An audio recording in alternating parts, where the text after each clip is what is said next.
I just want to say thank you for 75 subscribers. Yes. This is a defining moment in our YouTube career. And hey, once we have a ton of subscribers, you can brag, and you could say you were in the first 100 or even first 1,000. And that's a lot of people that get bragging rights, especially when we have millions of subscribers. Yeah, totally.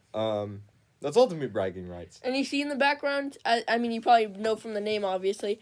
In the background, there's a completely clear pegboard. I wonder what that means. Yeah. So, today we've compiled all our blasters, including his and our other extra blasters that we just had. It amounted up to 54.5. Okay, guys, this is one of our favorite Nerf blasters, the Shiba. Okay, we'll start now with our N-Strike. Amazing N-Strike collection. Pretty good for awesome. A very, very pretty... Oh, sorry about that.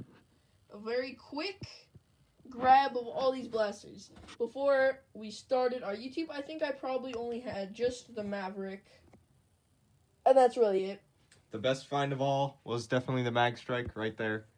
That's his favorite. I think my favorite of all my N-Strike blasters is probably my Maverick Rev 6, or one of my Maverick Rev 6s. They're amazing blasters. As you may have saw in my last video, my rant about why they should have made an Elite Maverick. There's also that cool thing. That's probably one of our rarest N-Strike finds. The Tech Target Eliminator. Yeah. Okay, so next up we have our Elite Blasters. Yeah, we have so many. We couldn't have done anything about it. That probably takes up more than a fifth of our collection. Definitely. Because that's probably 12. Just right there. That is quite a lot. That's 2 Rapid Strikes. 4 Strifes. Yeah, it's 2 Rapid Strikes, 4 Strifes, a Trilogy, a Surge Fire, 2 Strong Arms, a Disruptor down there hidden. Then there's a Retaliator, which is pretty new. Then 2 Jolts and a modded Fire Strike, that is, and a Triad, and a Demolisher, and half a Split Strike. So that's quite a bit. Yeah. Hey, and on the note of the Fire Strike, we were getting 100 feet out of that thing. Yeah, we got 100 feet. Like I can show you my test results maybe later in this video. Okay, but on to my favorite of all of these. Well, let's see what the other Nerf dude's favorite is. I personally, out of all these, I think I would choose the Rapid Strike, just because it is cool. But we also have a blue stripe that's hidden behind the box there. That also looks awesome. That thing looks amazing with almost every single attachment. It's very cool. My favorite of all, and my favorite blaster of all time, is the Retaliator down there, which, like I said, is pretty new. Okay, now on to Modulus. I started my Modulus collection quite a while ago, before we started YouTube.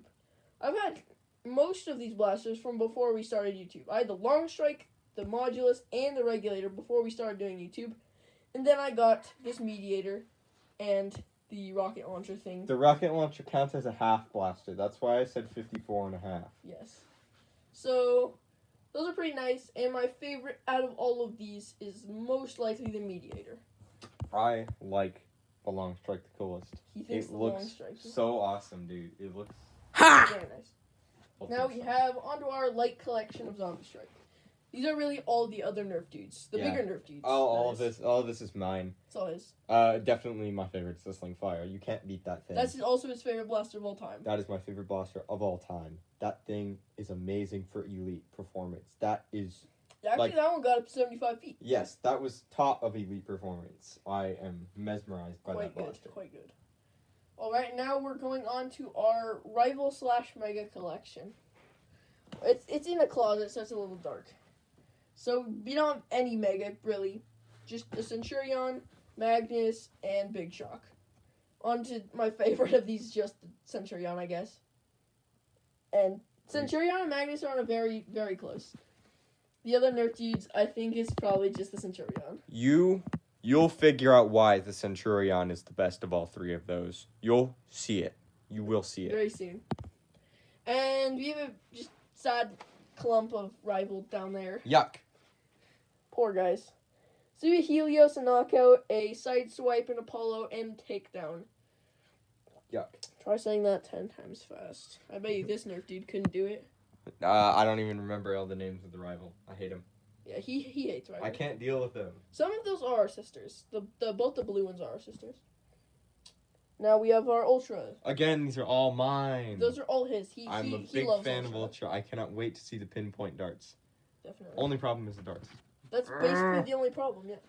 Ultra 5 is one of the best. Definitely really cool. Amp is good. Pharaoh is also pretty great. I'm looking at buying the Ultra 4. I'm not interested in the 3 or the 1 because I don't like the 1 especially, and the 3 looks like a bad shotgun. Yeah. So I'm not going to get either of those. My favorite has to be the Pharaoh, though. Pharaoh. Ultra 5 it comes very close. Very close to the Ultra 5. Extremely close. There's a good blaster there. Good guy. All right, and next, on to our last just bit of clumped up stuff. We have our clumped up stuff. Yeah, clumped up stuff. So we have our 2 Doomlands guns in there. We have a badly painted modulus with some extra attachments. And we have 2 X shotguns in there. Our Villainator is outside. Yeah, I forgot to bring our Villainator in. So, poor Villainator. Good blaster. Good blaster. A good stray-free skin for, in terms of stray-free skins. And good SMG aesthetic. Yeah, and then we also have the X-Shot, X-Shot Turbo Fire and X-Shot Crusher. If you look That our closely, darts are right here. you might be able to see the Villainator outside. But not really. Ugh. So we have a very big deficiency of darts in this our trash can. Yeah, for some reason, the only thing that we seem to have a deficiency of is darts. Yeah, not Nerf blasters. No, definitely not Nerf blasters. We just use so much darts that we're at a deficiency. I'm actually keeping a package of 30 elite darts. You can't see it, but because it's in that box right there. We're keeping it so that in like 20 years we can sell it. For super expensive. For more expensive than it should be. Dude, because elite darts, those are going to be... Those are going to be pretty expensive when elite goes out of commission. I mean, but elite darts will stay. Most likely. Regular size darts will definitely stay. So we'd be able to call it a 2021 pack. But there's the trash can I stepped in on my Night Finder review. And here are the results of our FIRESTRIKE range test. So here it is. This is the profile of the AR remove FIRESTRIKE. We don't have a chronograph, so we can't do the velocity, but the range at normal straight shot was 50 to 60. That's already at the Rapid Strike's highest. And then angled, it was 99 to 100 feet. Like, what is that? What is that? Literally, our Centurion got it angled. It got only 99. So that's pretty bizarre. And actually, the Centurion range was also pretty bizarre to us. Yeah. Magnus and Centurion are almost the exact same ranges. Our odd Centurion. Very odd. Here it is. The Centurion. Looks like a normal one. He did something weird to it when he opened it up a couple weeks ago. A couple weeks ago, it took me forever to put it back together. It's so hard inside. Don't open it. Don't open it. You can't even mod it. You can't even mod it. The spring is stuck in the plunger tube. I'm sorry, dead headphone ears. Rip. I don't know what I did, but somebody test it on their stock Centurion to tell me if it works. I need help. I need you to tell me. I know what's happening inside the blaster, but I don't know if it's possible to do it on a stock version. I opened mine up. I made the barrel easier to take off, etc., etc. I took out the AR. Which didn't do anything. Didn't do much. Well, it actually did quite a bit, I would have to say. No, because the Magnus got the same range. True. So, yeah, it looks like a normal Centurion, right? Please tell me if you could do this on a stock version. Prime it all the way backwards. Just back. Took the bypass off. Maybe it's because it locks before Watch the this. So it chambered a dart. It chambered a Yes, dart, all already right. chambered the dart. Because if anyone who's opened one up knows what's inside, it's a gigantic reverse plunger which slams forward. That's why it's so loud. But all I did was prime it backwards, okay? Ours, I messed up the gearbox a little bit so it doesn't go all the way anymore. But watch this and try to listen.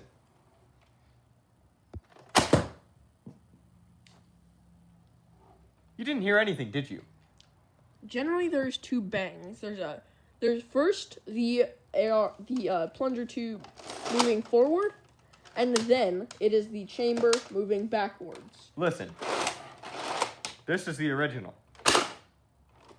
Okay, quite a bit louder. Ah, shoot. I hate the way the Centurion works. Again, only priming it backwards. It's silent. There's definitely a difference because it's just the plunger tube moving forward. Because you don't see the chamber moving back until you put it back forward, because that is what causes the chamber to go back. Is the moving of forward. I am mesmerized by this. Somebody tell me if they can do this to a stock one. Definitely. I need to know. Yes. Anyway, guys, if it works, I'm especially happy for you. If it doesn't, I'm super sorry, and don't open it up. Definitely. I mean, okay. Anyway, guys, I'm a big fan of this Centurion now. Thanks for 75 subscribers, and we'll see you next time on our 100 subscriber Q&A. Hope you sub for that.